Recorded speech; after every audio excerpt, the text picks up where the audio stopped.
জায়গায় ফু দিয়ে নামাজ পড়া যাবে কিনা? নামাজ পড়া অবস্থায় অনেকে সেজদার জায়গায় বেশি ধুলাবালি দেখলে একটা ফু দিয়ে নেয়, অনেক সময় 2-3টাও দেয় ফু। এই ফুটু দিয়া এরপরে সেজদা যায়, এরকম লোক আছে না নেই? সামান্য ধুলাবালি আছে, একটু কপালে নাকে লাগবে, এরকম যদি হয় তাহলে সেক্ষেত্রে ফুটু না দিয়ে সরাসরি সেজদায় চলে যাওয়া উচিত। কারণ ফু দেওয়া এটা নামাজের ভেতরকার কাজ না বাইরের কাজ? নামাজের মধ্যে যা যা করা লাগে এর মধ্যে কি ফু দেওয়া বলতে কিছু আছে? নাই। তাহলে তো নামাজের কাজ না, এটা নামাজের বাইরের কাজ। নামাজের মধ্যে নামাজের বাইরের কাজ করা যাবে না।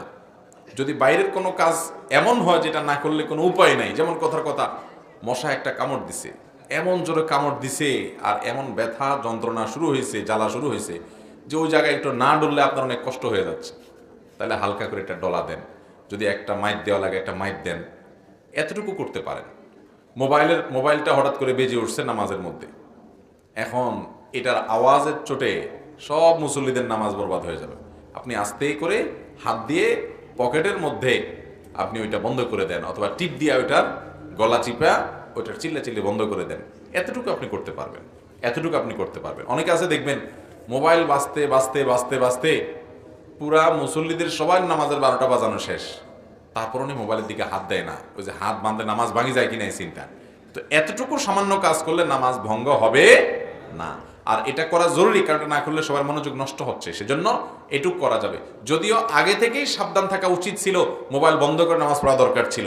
যেহেতু ভুলে গেছে কোনো কারণে, তো নামাজের মধ্যে আওয়াজ হলেও আস্তে করে চাপ দিয়ে, অনেকে আপনার প্রত্যেকে যে যেটা মোবাইল ব্যবহার করে, যে বিভিন্ন বাটন টিপ দিলে এটা টিপ দিলে বন্ধ হবে, আনুমানিক আন্দাজে কয়েকটা টিপে শুরু করলে বন্ধ তো হয়ে যাবেই।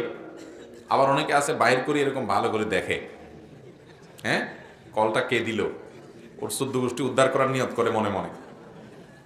তো এই সমস্ত যদি করেন তাহলে নামাজ নষ্ট হয়ে যাবে। কারণ নামাজের মধ্যে যেটা নামাজের বাইরের কাজ, সেগুলো যদি আপনি অনেক বেশি করেন, যেটাকে আমলে কাসির বলে, তাহলে নামাজ নষ্ট হয়ে যাবে। হালকা করতে পারেন। এখন হালকার বেশির মাপটা কি? মাপটা হলো, আপনি যখন নামাজের মধ্যে এমন কিছু কাজ করতেছেন যেটা নামাজের কাজ না, এমন ভাবে করতেছেন যে বাহিরের কোনো লোক দেখে সন্দেহের মধ্যে পড়ে যায় আপনি কি নামাজে আছেন না নামাজের বাইরে আছেন। এরকম হয় না?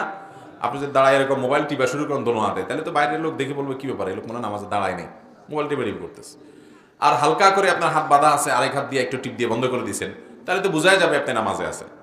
তো এইরকম হালকা যদি কাজ করেন অসুবিধা নাই, কিন্তু বেশি কাজ যদি করেন যে আপনি নামাজে আছেন কিনা এটা নিয়ে মানুষ সন্দেহ পড়ে যেতে পারে, এরকম বেশি অন্য কাজ করেন, তাহলে নামাজ নষ্ট হয়ে যাবে, এটা নামাজ ভঙ্গকারী বিষয়। অতএব সেজদায় যখন আপনি যাবেন, একেবারে যদি 2 হাত দিয়ে খুব ফ্রি মোডে, যেটাকে বলে ফ্রি মোডে আপনি নামাজে আছেন, এটা বোঝার কোনো উপায় নেই। এদিকে একটা ফু, মাঝখানে একটা ফু, বাম দিকে আরেকটা ফু, হাত দিয়ে সরাইতেছেন, এই হাত দিয়ে সরাইতেছেন, আপনার হাবভাব দেখে যে কোনো লোক মনে করবে যে লোকটা কি নামাজে আছে না নামাজে নাই, নামাজে থাকি কি এত কিছু করে নাকি মানুষ। এইরকম যদি বেশি করেন তাহলে নামাজ নষ্ট হয়ে যাবে। আর যদি হালকা একটা ফু দিয়া দেন, কোনো রকম নামাজের মুডে আসেন, তাহলে নামাজ নষ্ট হবে না। কিন্তু এই ফুটাও যদি না দিয়ে নামাজ পড়তে পারেন সেটা বেটার, কারণ নামাজের মধ্যে অনামাজের কাজ, নামাজের বাইরের কাজ যত কম করা যায় ততই ভালো। এখানে সেজদার জায়গায় যদি বালি থাকে, এটা আগে থেকে পরিষ্কার করে নিয়ে নামাজ পড়বেন, আর না হলে আলতোভাবে সেজদা দিবেন, সবর করবেন। আর যদি মনে হয় না এত ধুলা যে আমার নিঃশ্বাস যখন টান দেবো সেজদায় নাক দিয়ে ধুলা ঢুকবে, আমি আবার অ্যালার্জির রোগী, তাহলে সেক্ষেত্রে আস্তে করে হয় হাত দিয়া সরান, আর নাহলে মুখ দিয়া আস্তে করে ফু দিয়ে আপনি নামাজ পড়েন, এটা করতে পারেন। তাহলে এটা অ্যাভয়েড করা ভালো। যদি করতে হয় সেটা আলতোভাবে করতে পারবেন, একেবারে ফু দিতে থাকলে না, 2 হাত দিয়ে একেবারে নামাজের বাইরের লোকের মতো করে পরিষ্কার করা লাগলেন, এটা করতে পারবেন না। কথা কি বুঝাতে পারছি? তাহলে আগে ভাগে পরিষ্কার করবেন। ভুলে গেছেন, এখন দেখতেছেন না ভয়াবহ বালি, সবর করে ওই অবস্থায় সেজদা দেওয়ার চেষ্টা করবেন।